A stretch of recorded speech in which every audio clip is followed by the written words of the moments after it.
I'm going to show you 3 great tones you can get out of the Lil Night Train here. First one is clean. Kind of see the settings. I got the volume dimed. Okay, you're going to get about 85, 90 dB with the volume dime. It's perfect. And if you mic it, you can play with any band. Doesn't matter. But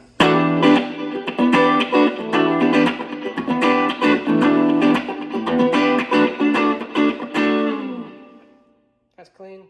I'm going to get edge of breakup right in here. So let's see what that sounds. And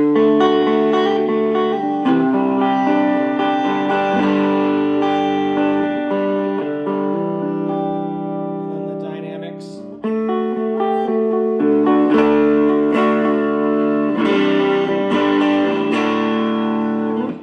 And it's got a pretty nasty thick channel.